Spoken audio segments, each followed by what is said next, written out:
बहुत स्ट्रांग होना चाहिए। अगर आप सिर्फ भोजन के लिए जीवन जी रहे हैं तो आपका मर जाना बेहतर है। ऐसा मुझे नहीं बोलना चाहिए, लेकिन इसलिए आपको बोल रहे हैं, आपके अंदर थोड़ा सा चाहते हैं कि गुस्सा है अपने आप से, आपको चैलेंज आए, आपका ब्लड खोले, गर्म हो जाए, वो बुखला जाए, वो कि बोल क्या रहा है सर, यहाँ से चैलेंज दे रहे हैं आपको कि आप अगर खाने के लिए जीते हैं तो आपका मर जाना बेहतर है, दुनिया में नहीं रहना है आपको। क्यों बोल रहे हैं? क्योंकि ऊपर वाले ने मुझे यूनिक बनाया है। सही बोले ना?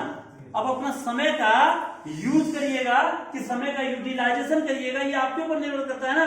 समय का यूज करिएगा या यूटिलाइजेशन करिएगा, ये वर्ड को आप लिख लीजिए, बड़ा ही इंपॉर्टेंट वर्ड है, यूज या यूटिलाइजेशन। क्या करना चाहते हैं आप? यूज तो कर ही रहे हैं आप, समय का तो वेस्ट कर रहे हैं आप। कोई मोबाइल देख के कर रहा है, कोई बेगारी करके कर रहा है, कोई ताश खेल के कर रहा है, कोई टाइम पास करके कर रहा है, कोई किसान करके कर रहा है, कोई नौकरी करके कर रहा है।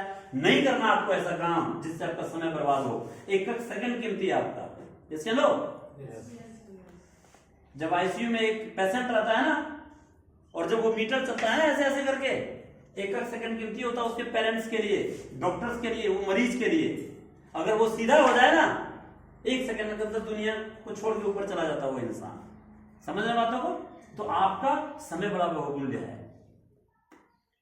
तो नॉलेज रखना पड़ेगा आपको। तो डायरेक्ट सेलिंग आपको क्यों करना है, ये कारण बता रहे हैं आपको हम, क्यों करना है। मदर टेरेसा ने नेटवर्क बनाया तब वो मदर टेरेसा बनी, मोदी जी ने नेटवर्क बनाया तब वो मोदी जी बने, धीरू भाई अंबानी जी ने नेटवर्क बनाया तब वो नेटवर्क बने। चाहे जैसे हो, आज हमारे हिंदू धर्म का अगर बात करें तो कई सारे लोगों ने अपना नेटवर्क बनाया, बनाया कि नहीं बनाया? अगर हम मुस्लिम का बात करें, उन्होंने अपना नेटवर्क बनाया। अगर हम क्रिश्चियन का बात करें, जीसस ने अपना नेटवर्क बनाया, बनाया कि नहीं बनाया? चाहे धर्म के नाम पर बनाया हो, चाहे विचारों के नाम पर बनाया हो, चाहे समाज सेवा के नाम पर बनाया हो, चाहे पॉलिटिक्स के क्षेत्र में बनाया हो, चाहे खेल के मैदान में नेटवर्क बनाया हो। सही बोले ना? तो मेरा भी तो अधिकार है ना कि मैं नेटवर्क बनाऊं, और मेरे पास केवल और केवल एक काम है जो कामदेव सर ने बताया, खाना और खिलाना है। खाने और खिलाने से नेटवर्क बनता है, तो बुरा है क्या? इससे अच्छा क्या हो सकता है? इससे आसान क्या हो सकता है? न डिग्री चाहिए, न कंडीशन है, न कोई इन्वेस्टमेंट है, न कोई बॉस है, न कोई लॉस है, न गर्मी देखना, न धूप देखना, न शटर उठाना, न फर्नीचर लगाना। कुछ लगाना है क्या? प्रोडक्ट लेना है 15,000 भी घर में रख देना, जब मन किया तब निकलना है, अपलाइन का बात को सुनना है, सिस्टम को समझना है, जो मीटिंग में आना है, इस तरह का सेमिनार में आना, हो गए कामयाब आप 2-4-5 साल में। कार तो छोटा चीज है, कार तो छोटा चीज है। ठीक है, आपके पास आज कार नहीं, इसलिए आपका सपना हम कार के लिए बिल्ड कर रहे हैं। आज कामदेव सर ने आके इसलिए बोला कि 2 साल में आप कार ले सकते हैं, क्योंकि हमारे और आपके पास कार नहीं है। लेकिन कार में जाके हमको रुकना नहीं है।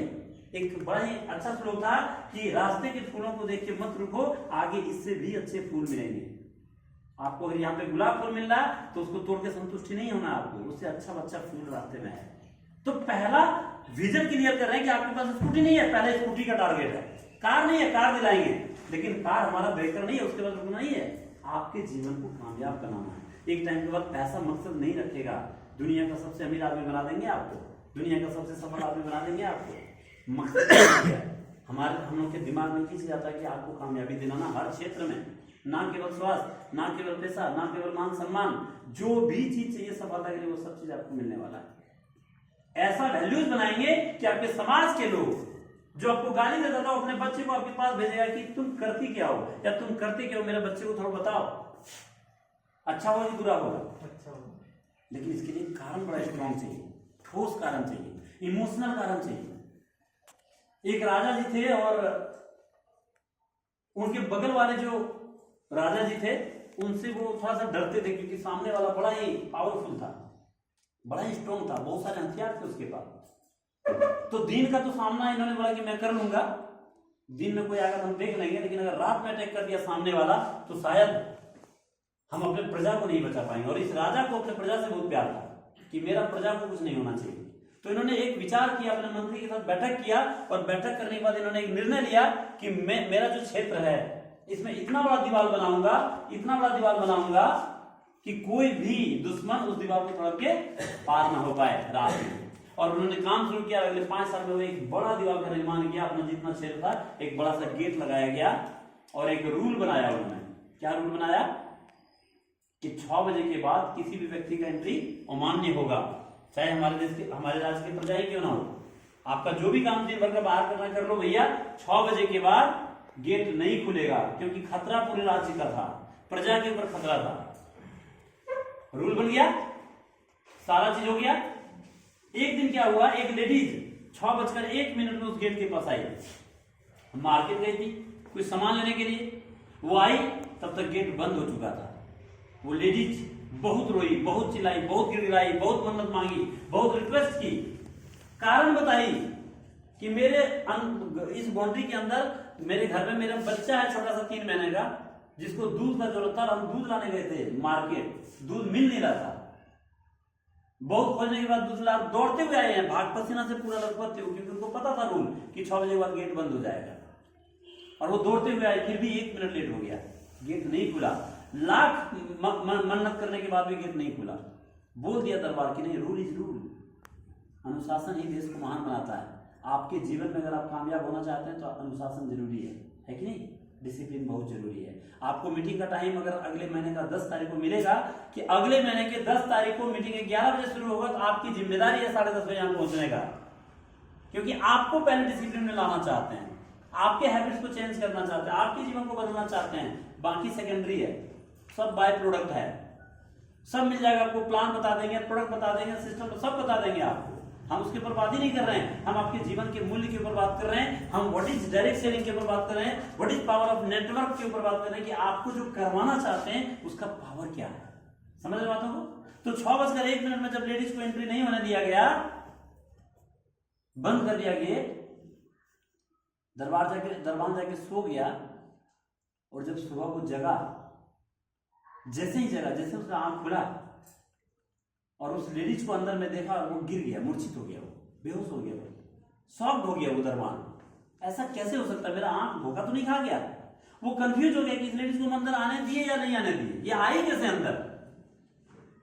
जब सारे लोग जमा हुए, जब उसको होश में लाया गया, तो राजा साहब ने पूछा कि क्या हुआ, तुम इतना स्वस्थ था, तुम कैसे बेहोश हो गया? बोला राजा साहब मुझे बिलीव नहीं हो रहा है, खुद से मुझे कंफ्यूजन हो रहा है कि मैं इस लेडीज को रात में अंदर आने दिया कि नहीं दिया, क्योंकि मुझे याद है, मेरा मेमोरी पावर बोल रहा है कि इस लेडीज को मैंने मना किया था, क्योंकि 6:01 में आई थी। उस लेडीज को बुलवाया गया वहां पे, और उस लेडीज से राजा साहब के द्वारा पूछा गया कि आप गेट के माध्यम से अंदर आए या कैसे आए? बोला नहीं राजा साहब, मैं गेट के माध्यम से अंदर नहीं आया, मैं तो बहुत रिक्वेस्ट किया आपके दरबान साहब से कि मेरा बच्चा मर जाएगा। हेलो दीदी, नींद आ रहा है? शादी में थे क्या? हम माथा दुख रहा है, आई प्रोडक्ट खुला है क्या? ऐसे बैठे थोड़ा स्टेट। हाँ, बस इस खाने के बाद मीटिंग ही खत्म कर देंगे, सीधा बैठेंगे, नहीं आएगा। चलिए थोड़ा सा बात करते हैं, खाने के ऊपर बड़ा सीरियस मैटर है, थोड़ा सा जगिए हो 2-4-5 मिनट। अभी तो हम भी बड़े जी के घर में बोल के आएंगे खाना वाना बना के रखिए मैडम को, हम सोएंगे, क्योंकि रात भर हम भी जगे हैं। तो बात हो गया, खाना भी हमारा बन रहा है, आप लोगों को भी खाना होगा, बोलिएगा अच्छा भोजन पकवान बन रहा है। तो जब वो लेडीज आके बोली राजा साहब को कि मैं गेट के माध्यम से अंदर नहीं आई हूं, मैं तो दीवार तड़प के आई हूं, राजा बेहोश हो गया सुन के। वो मूर्छित हो गया, शॉक्ड हो गया। पता है क्यों?